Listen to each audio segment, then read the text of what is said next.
Maslow's hierarchy of needs is a 5-tier model that is often depicted as hierarchical levels in a pyramid, and it's also called a pyramid of needs that predicts our behavior, or in other words, where our motives stem from, based on which level of needs we have managed to cover successfully. Maslow's theory mentions that every single human being acts and reacts the way they do with the final aim of accomplishing certain goals that will satisfy their needs. In this video, I am going to present to you the theory, and we will discuss what it may mean for our behavior as a generation. Before continuing though, we must mention at this point that every single human being acts based on the hierarchical order. If you have not conquered the lower level of the pyramid, you can't, or you don't even strive to accomplish higher needs. The model predicts our motives based on what we have already accomplished. Now that we have made that clear, the pyramid consists of 3 levels of needs. First, and at the base of the pyramid, we have our basic needs, or what Maslow called our physiological needs. Food, water, warmth, rest. Those are called basic, not because they are not important, but because they are the most important ones. Without food or water, you can't continue existing. So when those things are not given at any certain point, the only thing you crave is those things. That's why the levels of depression, anxiety, or other psychological problems are not so apparent in places like Africa, where unfortunately a warm house, water, and food on the plate every day are not defined. Indeed, in those places, everything that Maslow predicted is taking place. You can see people that desperately try to cover those needs, and when they manage to accomplish the goal of covering them, they seem weirdly happy and content. That's because this is their biggest goal, a goal that we, people who live in the Western civilization, often don't think highly of. The second level of the pyramid that also belongs in the basic needs category is safety needs, safety and security. Now that we have managed to put food on our plates, we now want to be able to sleep at night without the fear of someone killing us in our sleep. That's the problem that many countries in Africa like South Sudan and the Republic of Chad are dealing with, but also Ukraine and Israel-Palestine face the same problems nowadays.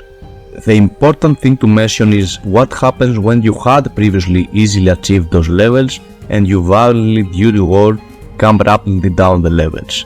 For example, the people of Ukraine were feeling secure and safe, and their level in the hierarchy of needs was as high as many countries in the European Union. Suddenly, although they have access to food, they don't feel safe anymore. This downward spiral destroys you mentally. It is really difficult to cope with, and more often than not causes extreme sadness. Those people who have conquered higher levels and fallen out of grace may experience depression and inaction, whereas people who haven't rarely do so.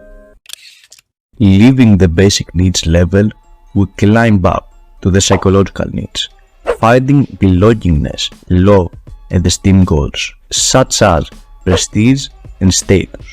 After managing to have food on your plate, you start aiming for your psychological needs, and that is the point when you may realize some psychological problems that either were there before or were created at that point. Every single one of us wants to feel loved, to have a romantic partner that can share intimacy with, and a group of friends that can trust. At the same time, we want people to respect us. We want to feel that we are contributing to the bettering of society, and we want to feel that others have a great opinion about us. We want to get recognition, and we want to be free. Although belonging and love needs come first in the actual pyramid of needs, scientists have found out that firstly covering them before continuing to the esteem needs is not fixed and has to do with personality. Many people prefer recognition and status over love and want to reach later to the latter, while others want to be loved first and then they can reach new heights. Those 4 steps are the deficiency needs, meaning that the reason why we aim for them is that we consider them a big loss when we don't have them. The last and the highest step of the pyramid is called self-actualization and belongs to the category of growth needs. Do you see the paradox here? In today's society, the number of people who talk about self-growth and self-optimization and becoming the best version of yourselves, which is exactly what the last step of Maslow's pyramid is rising. But those people don't talk about that step actually. When analyzing the suggestions, you find something else. Let's see some of them. Every woman has every man in her life trying to sleep with her. So it's like a boxer. And he's on the ropes. And he's just dodging dicks for her whole life. If you really want to get a woman to be interested in you, be that guy and then throw a little feint out and then don't throw haymakers. The first thing she's going to do is drop her fucking hands and you hit her right on the fucking chin. I had a friend who was a personal trainer. He used to go to the gym every day and used to train people. He didn't make that much money. People would miss appointments. It was like £50 an hour. He'd get there, get back, blah, blah, blah. I said, listen, brother, you used to, even at the time, look fantastic. How about you spend the next 6 months getting absolute killer shape? Then put up a bunch of pictures on Instagram of you in killer shape, and then put together your workout plans and tell people they'll look like you even though they never will. And sell that for $7 or 10 pounds or 15 pounds and sell it by your Instagram. What you can see here is that those people don't realize that the reason they strive so much for money, sexual connections, friends, etc. is because they haven't yet fulfilled their psychological needs. A person who feels content with themselves, who hasn't any deficiency, neither tries nor talks so passionately about what they already possess. In our bubble, that is Western civilization, we have managed to fulfill our basic needs, and the majority of people don't starve, nor are afraid about getting killed or stabbed. What we have yet to conquer is psychological goals. There's so much loneliness out there that is sickening. Our phones make us think that we are close. Right now you can hear my voice. You may even sympathize with me. The truth is, you are not even close to any of those people you see online. Not at all.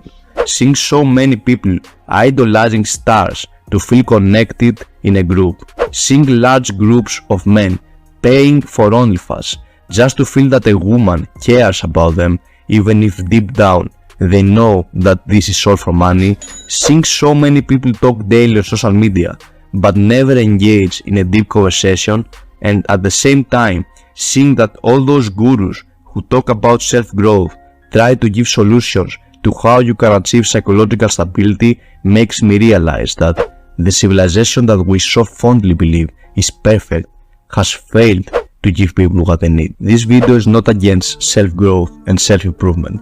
I like all those things, and I feel like people, no matter how damaged they are psychologically, by aiming for certain goals can at the same time improve in that sense. But the paradox is here, right in front of our eyes, but we fail miserably to realize it.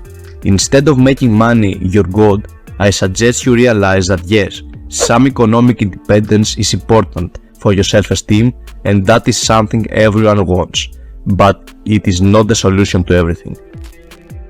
I hope this video helped you analyze the reason why you want certain things, because that reason is important for the continuation of your well-being and the stability of your mind. I was Andrew from Just Psychology, and I am out.